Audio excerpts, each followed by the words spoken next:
I'm sorry. All right. Well, then we're starting now. This is it. This is now the show. Look alive. All right. No more burning yourself on coffee. Speaking of which, I don't even have any coffee. I need some coffee. Where's our intern around here? Intern Brian. Intern Brian, give me some virtual Zoom coffee in the metaverse. Quick, stat. Metaverse. I need it. That's the thing, Lofa. In the future, you won't have to worry about burning yourself on your coffee because the coffee won't be real. It's like the steak that Joey Pants is eating in The Matrix. You know? But I mean, didn't I saw something in the metaverse? Like the first real estate went for $2.4 million. Yeah, man. I mean, you what should is see that place. You gotta. You should see that place. That's all you can do. That's all you can do is see it, right? Yeah, exactly. You got to take the red pill, and then put on the VR goggles, and then I don't know, type in your password. Don't forget your password to the metaverse, everybody. That's going to be bad. Crazy. Dude, we should open up a spot in the metaverse right now, like the Seahawks podcast bar and lounge, or something. We could do anything we want in there, How do you get in there? Well, you got to know the password. That's for sure. Promo code Simply Seattle, all caps Believe, spelled our way, something like that. New England clam chowder. Is that the red or the white? Let's start the show. Theme song. On that note, let's get this crowd going. Now, come on, get him up, get him up, get him up. On 3. 1, 2, 3. Oh. Lofa Tatupu is up in the mix. Go Hawks. I'm just about that action, boss. Takes the snap. He's going to throw down the middle. What a catch. It's intercepted by Lofa Tatupu.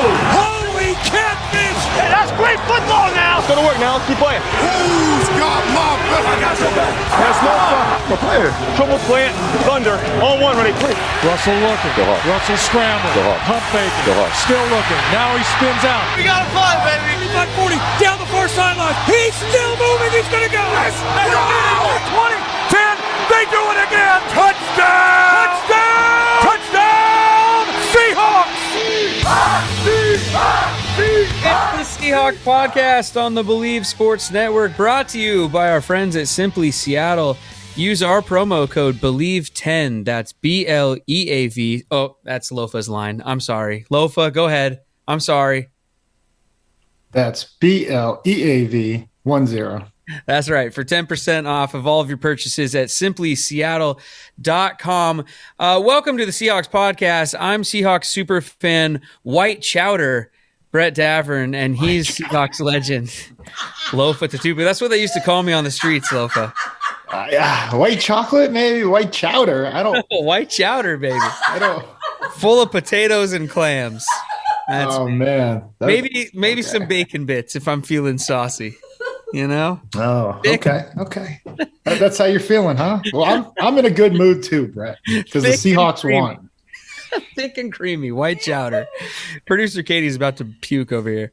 Anyway, the Seahawks won, buddy. On today's episode, we won, and also somebody came very close to winning our score prediction challenge. Somebody came so close to winning a $100 gift card from our friends at Simply Seattle. Who was it? Do we know? Somebody predicted 31-21. I thought I saw 30-24 on there somewhere. Yeah, there was a couple of really close predictions on the Instagram. All the more reason to always enter the score prediction challenge, everybody. It's free to enter. Why would you not stop by our social media and just give your prediction? If you do nail it, there are prizes to be won, people. Also, let me remind you guys, the email for the show, seahawkspod@gmail.com. Follow us on all social media at Believe in Seahawks. And we're going to be getting to the email actually maybe on this episode or next episode, because the email inbox is full, Lofa, and we need to go through some of that.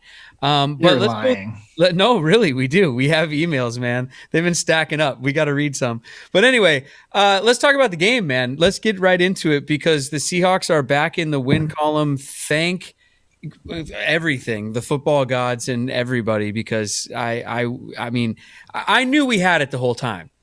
I was never worried at all. But the Seahawks beat the Niners. Always good to beat your rival, Lofa? I thought about that. Are they our rival? I mean, I think we've won 13 out of the last 15, something like that. It's something crazy.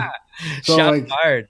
Yeah, I mean, it's not fired. It's not a rivalry. I mean, it can't be. The truth, keeping it 100. Those are facts, guys. They're facts. It can't be when you're getting peppered like that. So I don't know.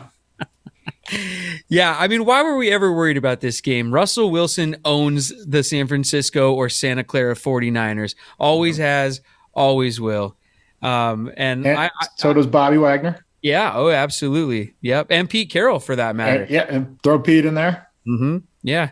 So I was never worried at all, even when the Niners were driving at the end of the game. I knew we had this one. I was a little worried. I'm not going to say I was never worried. I was a little worried. I mean, they did all their scoring in the first half. Yeah. I mean, so like when we saw 23 go up right away, I was just like, okay, are we going to be out here for another 80 plays or what? Yeah. And but no, man, I mean, I don't know where you want to start. It's the game started with fireworks. Well, I mean, let's talk about what went well first, and this is where we have an email also that I'll get to. But what went well? I mean, the offense finally put some drives together. Offense finally started clicking there, especially in the third quarter, right? Let's talk about the positives first. Well, I mean, our man QB1 is back. There he is. There he is. Good. So Russ, I think he was 30 of 37. 2 touchdowns, 1 interception that should have been a touchdown. So can't even really fault him for that one. That was just right there, man. You got to catch that. Mm-hmm. And that turned into the only interception. But I mean, he was on, man. And the run game, they at least tried, and this is what I've been begging for, right? And you got Adrian Peterson for a reason. And he was hitting it in there, man. He was going downhill 100 miles an hour. Like the AP we know. Yeah. And it was good to see him get in the end zone. And he I believe he tied or passed Jim Brown for 10th all time on the touchdown list. Yeah, historic. I mean, this season is crazy, guys. Like, if I would have told you at the beginning of the season that Adrian Peterson to be scoring touchdowns for the Seahawks, like, you'd be like, what matrix or what world are we in? It was kind of real. Yeah. Over here on the email, like I mentioned, we've been getting some emails, and listener Brittany wrote in what she thought went right and wrong with the game. She thought the rights were that we finally got spontaneous again. That was her number one. And I echo that. I mean, the fake punt was really cool. We tried some trick plays, which, trick plays, people have different feelings about them, but when they work, they're fun. And he almost hit that one to Tyler Lockett, right? But the fake punt was great. The safety was awesome. We got some turnovers. I mean, I think there were a lot of positive things about that game. The fight, of course, to pull it out in the end, albeit, I mean, maybe it shouldn't have even been that close anyway, but we'll get there. And Brittany also says the crowd energy she thought was on point. And I think, it seemed loud in there again. The 12s were rocking. There was a lot of Niner fans in there, though. Were you in the building, Lofa? No, I wasn't there. But okay. For the first time in a long time, at least, a month and a half since the last win or whatever it was, we looked like a team. Yeah. And I mean, everything was working. And for the defense to give up 23, and not all their fault, we had some costly turnovers there early, and then come back and shut them out. Like, it was incredible. What went well? Bobby Wagner saves his greatest performance for the Niners. I mean, they must have nightmares of this guy. Yeah. And on that play in particular that he intercepted, it was one of the most beautiful drops in coverage I've ever seen. And it was almost too good where he almost overran the play. But he took one step up, because that's hard when they run straight play action right down the hill at you. And if Bobby wasn't there, that thing was out the gate for, hopefully Diggs makes that tackle, but at least a 20-yard gain. And And I guess if I'm nitpicking, what didn't go well was, my man's making moves. He's making sweet moves, getting and then Brooks. I mean, we got to credit Brooks for 12 tackles, because he tackled Bobby on that one too. We'll get to what didn't go well in a little bit, but you mentioned Russ, and I mean, I wrote the headline. I mean, Russ is back, question mark, but I mean, he is, because what a game. I mean, a couple passes maybe sailed on him. He put a ball behind Gerald Everett, which kind of led to that interception and stuff. I mean, you could get real nitpicky, but in terms of, the one, what we've been seeing, the one that got picked off, he hit off the shoe. No, well, yeah, I mean, he puts it on his back hip a little bit. Everett should have caught it. I'm saying, listen, you can get super nitpicky, but there's no point in it because Russell Wilson played great. He also got the ball to DK early and often. I noticed, and that's something we were calling for. So that seemed to be like the ball was coming out on time as well. Yep, absolutely, yeah. And it was throwing quick. with anticipation. Yes. The little, the moon ball. It wasn't quite a moon ball, but the nice little lob to Tyler, that touchdown pass, vintage Russ, classic Russell Wilson. Yeah, the touch on the ball. Yep. He looked great. He looked really great. Adrian Peterson, though, we just touched on it there, but dude, crazy, right? The guy comes in off the street, ball security right off the bat. He'd like that one back, of course. But then once he got going, but once he got going, man, like you said, short yardage stuff, tough yards, hard. He still has that burst. Yeah, and I'm telling you, if we stick with it, like if we, I don't know if we had him a pitch count because he did play for the Titans for a game and then got released and then we just picked him up. So we might have had him on a snap count there where he only got 10 carries, but this guy has been a volume carrier for years. And I'm telling you, he still wants it. So I want to see him get 15 plus, and it's just going to wear a defense down. And if he does ever get a glimmer of daylight, he's gone. He still has the top end speed. Yeah, absolutely. And then defensively, you touched on a little with Bobby and all of that. But like what went well, come on, taking the ball away, creating turnovers, making plays when they had to, the fourth down at the end of the game, of course, we could go through that right now. Look, should they be in that situation in the first place? No. The offense has to hang on to the ball, kick that field goal there, take care of their business. Let's stop getting we'll get to that goal line, and we'll get to what went wrong. We'll get to that, but what went right? Defense. Niners start on the 2. We give up the big drive. They're coming all the way down, but hey, you held when you had to. Yeah. That fourth down, my heart was in my throat. What I mean? But Dunlap gets his big mid up there and is able to knock it down. What a play, right? And that there's a piece of Pete that wants to win like that, isn't there? I feel like he loves it. I don't know, man. I think anybody would take the we're up 2 scores, game over type win. I know, but there does seem to be something in Pete there where he loves especially with the defense on the field. Yeah, I don't know. I get that. Yeah, you take some pride in that as a defensive head coach. Sure. that you guys finished out the game. They closed it out when they had the opportunity. Yeah. Again, no points in the second half. Incredible after 23 allowed. Stopped their run game. The run game was averaging 130, 140 over the last 3 contests. They had nothing all day.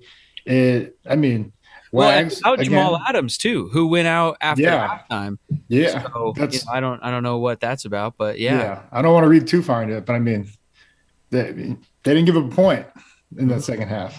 But Bobby with an incredible interception. Diggs was an awesome one. Again, Bobby was underneath that route that made the ball. The quarterback had to throw it higher.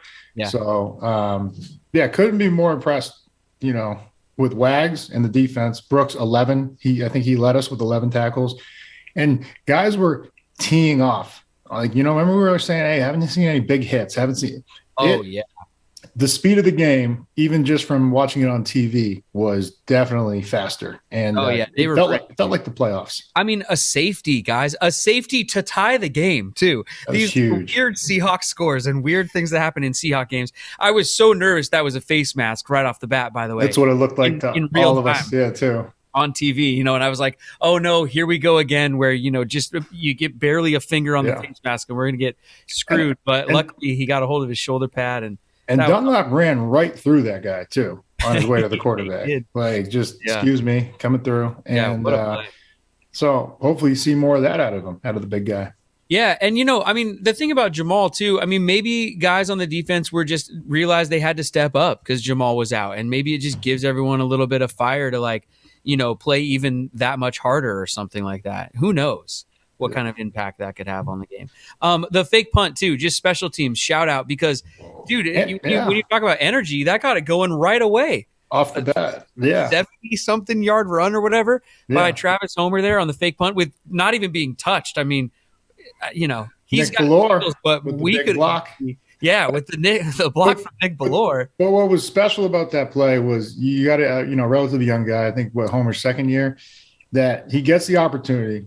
You're just supposed to get the first down, but he was like, "Nah, I'm going," and he slowed down enough for the block to catch up, cut back, and I didn't love the flip into the end zone. For someone that just came off the IR, I was like, "Do not get hurt right now." And I was like, seriously, like my heart dropped. I was like, "Don't get hurt, don't get hurt." Yeah. And but I mean, incredible play by him. And then I think it was Bellore that forced the fumble. Yeah, I was going to mention that as well. I mean, Nick Bellore, just all world special teams type player, savage. just guy you want on your team, right? Oh my God. I'm telling you, guy's a beast. Yeah, he really is. Hey, speaking of good ideas, good plays, and making the right moves, Lofa, let me tell you about our friends at I feel like a live read's coming. That's right. Say goodbye to dull gifts. Lightbox lab-grown diamonds are the brightest gifts of the year. They have the same chemical makeup of natural diamonds, but they're just grown in a lab. And because of the process, they can create stones in blush pink or beautiful blue, as well as the classic white. They list price for $800 per carat. So, considerably less money than real diamonds grown in a lab. So, good for Mother Earth, not robbing from the soil and all of the craziness that goes along with the diamond industry. These guys are really doing it right, everybody. Visit lightboxjewelry.com. Add some sparkle to your holiday shopping. That's lightboxjewelry.com. Lightbox Diamonds, never a dull moment, and never a promo code either. I'm sorry, Lofa, but they don't have one. Yeah. So good they don't need one. What did not go well during the Seahawks game? We've gone over the positives, but I mean, Gerald Everett. Now, look, who hasn't had a bad day? But my goodness, he really had a bad day with 2 fumbles. And I mean, he's trying to catch that ball. He kicks it up in the air. It's so inadvertent, but I mean, that was crazy. It created that interception there. Just what a bummer of a day for Gerald Everett. It was a tough day at the office. That's for sure. Yeah, so he wants it back. And, I think on the goal line, he's probably just fighting. And, this is kind of a scenario in my mind. Why are we doing a shovel pass? Like, I agree. Is that one even on him, or is that on? I don't blame him. I don't, because, I'm just saying, why, first of all, if we don't complete that, like, okay, you want to go, if everything works out and he just walks in the end zone with nobody like hitting him, great. But we need to run it, because if we do get stopped, and you need to run it with somebody that's used to running the ball, no offense, Gerald doesn't get a lot of contact. Right in. He'll make a guy or two miss. He usually outruns them, but going into like the scrum like that and like having to you want Adrian Peterson or somebody else that, Penny, all of them. Penny had a great day too. Just someone that's used to it. And so I don't really fault him on that one.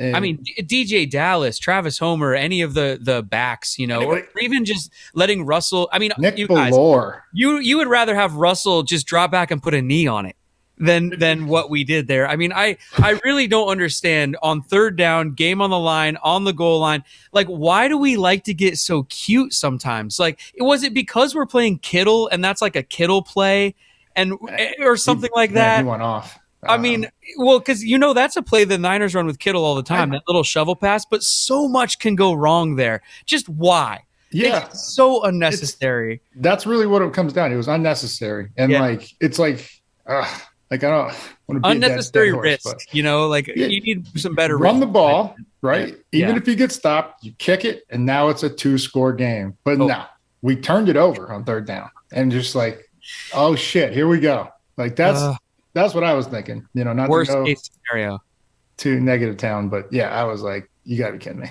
Yeah. No, worst case scenario there. Definitely. Man. I mean, what else? What else could we have improved on from that game? I mean, the first half defense, but then we figured it out. So just ball security. I mean, as we're talking about one of our turnovers there, the other one, like even like you're saying with Everett, was it the pass behind him, but just the fact that it bobbled and then it just inadvertently got kicked in the air into like the guy's hands. Bad luck. Yeah. And, just ball security. That's really, because then this becomes like a 37 or 40 to 20 game instead of, 30 to 23. Well, what do you say to Gerald Everett if you're a captain on the team? Or do you remember a game of yours? What was your worst kind of game you ever played, or where you had these things just kind of happen to you? You felt a little snake bit or something like that. How do you come back from that? Yeah, I don't know. When I was like 12, it's the only time I had a bad game. And, Pee-wees? no, I don't know, man. You just be a pro and shake it off, and he will. Sure. He's a stud, you know. But what do you say to someone? You just say, hey, man, keep going. Like, you're going to get more opportunities. Mm-hmm. And that is like anytime I talk to like a youth team, it's like, hey, there's 60 plays. If you have one or two bad ones, you still have 58 to make it up. Like, and that's how you have to keep going mentality. Yeah. Well, and I think for someone like him, they seem to be going to him more often. He had a great game the week before. So the reason, I mean, it's kind of one of these things where like he has the opportunity to even make these mistakes because they're going to him so often, which is like kind of they signed him for a reason, man. He's a weapon. Yeah, no, totally. Absolutely. Yeah. And I like that they're using him more. And now, he's just got to hold on to the ball and stuff. Bet online, everybody. Bet online, they are back and better than ever. A new web interface for the rest of the NBA season. Props, odds, and more props and odds and lines than ever before. Bet online remains your number one spot for basketball and football action and also NHL action all season long. Head to the new updated desktop or mobile website. Sign up today to receive your 50% welcome bonus on your first deposit. Just use promo code BLEAV50, BLEAV 50. That's it. To receive the bonus, Bet Online, the fastest and easiest way to bet on all your favorite sports. Bet Online, where the game starts. Lofa, I want to tell everyone to save the date, everybody, for Lofa and I. Again, we're not getting married. We're not getting married, but you guys can come celebrate with us or at least just watch a Seahawks game in person. Again, we're putting together another live event up there in Seattle at the Queen Anne Beer Hall. Again, it's going to be on December 19th. All the details coming soon, but let me just let you know now to mark it down on your calendars. The Seahawks will be playing the Rams out of town. So if you're in Seattle, you're looking for a fun place to come hang out, meet Lofa, meet me, meet producer Katie, shake our hands, raise some money for charity. There's another event coming up on December 19th. And also, some of Lofa's Seahawk friends might be there as well. So announcements on all of that stuff coming soon. Absolutely. Yeah. It'll start at like 1 o'clock. When the game starts. All details coming soon. I'll be there at 9 a.m. I'm opening the bar. If you're not 4 hours early, you're late. All right. Well, hey, let's zone in a little bit, shall we? We zone in because Lofa's company, Zone In CBD, is the best CBD in the business. Go to zoneincbd.com. Use our promo code BLEAV, BLEAV, for 20% off. Let's zone in on the Seahawks playoff chances, Lofa. So you're saying there's a chance. Yes. It's a slim chance, but there's a chance. They are not mathematically eliminated by any means, especially with a win. Can they do it, Lofa?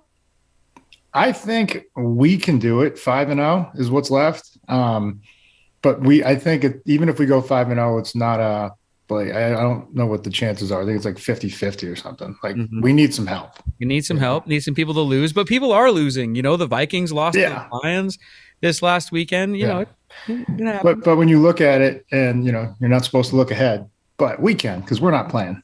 So Houston, we got. I think the biggest one is the Rams, right? Houston, who's been up and down all season, though, and we have them on the road coming up, and we'll do our preview episode, but it's a 10 a.m. game coming up this weekend. Houston just got waxed by the Colts. So they've been mostly down, Yeah, mostly down, but, I mean, hey, any given Sunday, right? And the Seahawks, we sure do like to play down sometimes, don't we?